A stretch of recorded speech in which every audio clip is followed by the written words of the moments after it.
Hi, my name is Paul McGinn, and I've been friends with Dillon since about third grade. And I'm part of the Rochester Adams football organization. And every Saturday morning we'd have a run practice where we just run for a couple of miles, and then we'd go through our rotations and stuff like that. And we'd be running, and I look back, I go, "Where's Dillon, guys?" And Dillon's quite a bit behind us. So I turn around and I go catch up with Dillon. Everyone looks at me and like, "Paul, what are you doing?" I go, "We're not leaving Dillon behind," because that's what this organization's all about. It's all about being a family. So I went back to him and we ran together, and we finished the run as a team, because that's what Rochester Adams is all about. And I stand for everyone when I say we will miss you, Dillon, a lot, and I love you.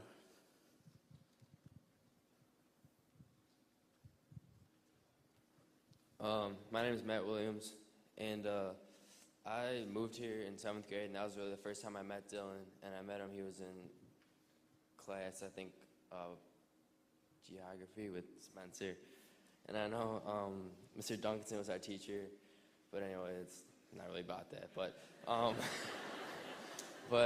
I played football with Dillon this year. This was my first year, and he really inspired me just to work hard, because he was out there. He wasn't the fastest kid, he wasn't the strongest kid, but he worked so much harder than anyone ever imagined. And I remember the Seaholm game, which was our homecoming game, the last game he ever got to play.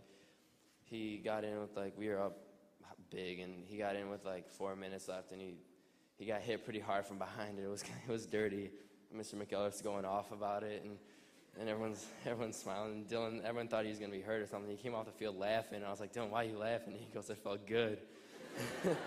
And it's just this kind of kid he was. I mean, he didn't really care how he played or anything. He just wanted to be out there. That was his big fight.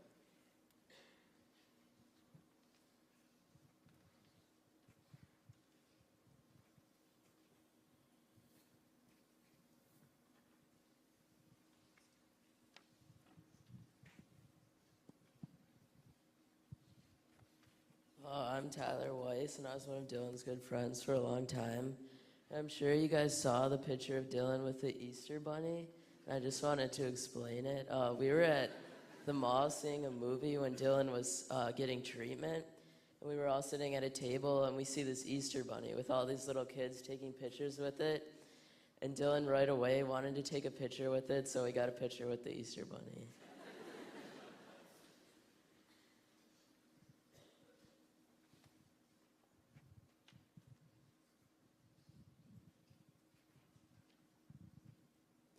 Hi, I'm Kim Zip. I am from Sharon, and the Copes were good friends of ours at Covenant Church. And you talk about bringing the church together and a community together. He certainly had that effect. Their whole family did for the last 9 years, 9+ years. People have been praying, constantly asking, "How's Dillon? How's Dillon? How's Dillon?"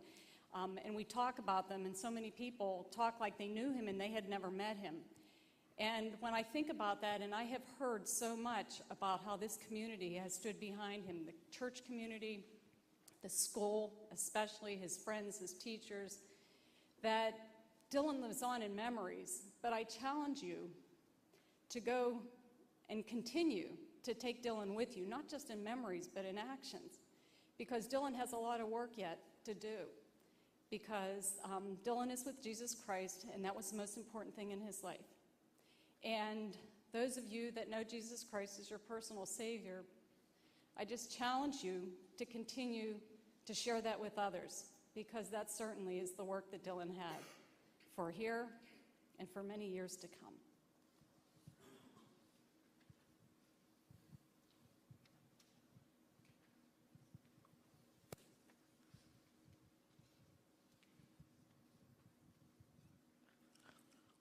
My name's Nick Reed. I went to Rochester, but I had a lot of friends that went to Rochester Adams. What? Sorry.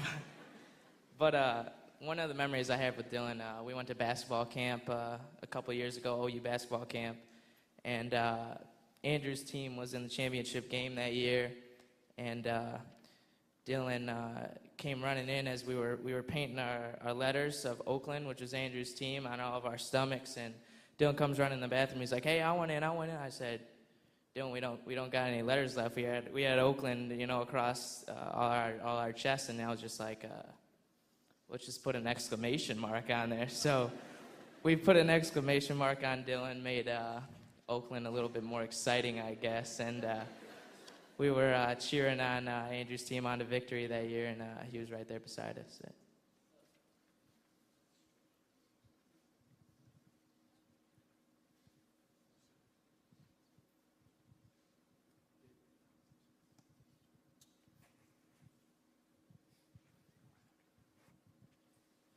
Hi, I'm Jackie. Many of us were in German with Dillon in 8th grade, and there's actually like a really funny story that went on. So there's this one girl named Rachel, and every single hour she'd like go up to the board and take like about an hour to draw like a Pokemon picture or something, or like Charizard or something, I don't even know.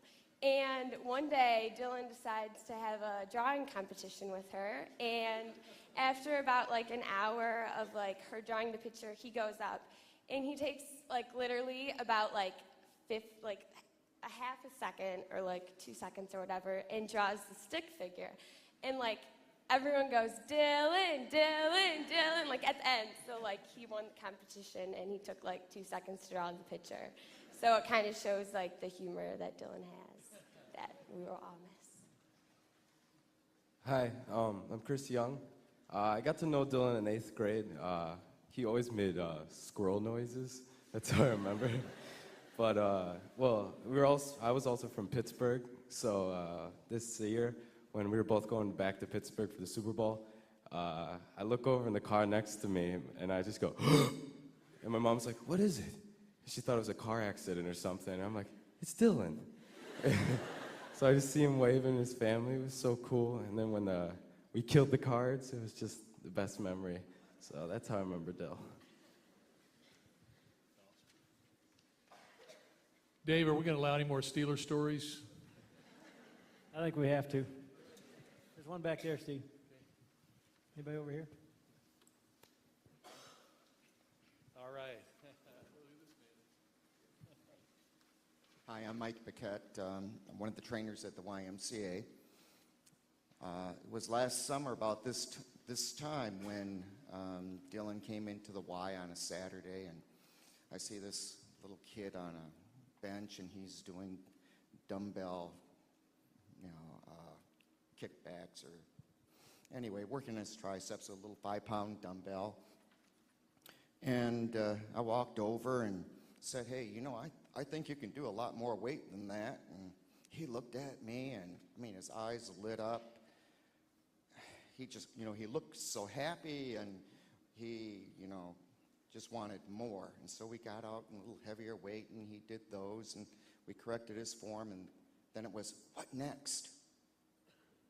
I've heard some of you say about how Dillon could be funny, and, I never saw Dillon not serious about a workout. He worked harder than anybody. It's not always, and I'm saying this to Chris and Patricia, Alec, Jack, and all of his friends. Strength isn't always measured by the amount of weight that you bench, or the speed that you run, or the distance you run. It's also measured in the courage that you show facing adversity. And as far as that is concerned, Dillon was one of the strongest kids I've ever known. That's why he's a hero to you. That's the lesson that he leaves for you, the legacy. And remember, he is always in your heart.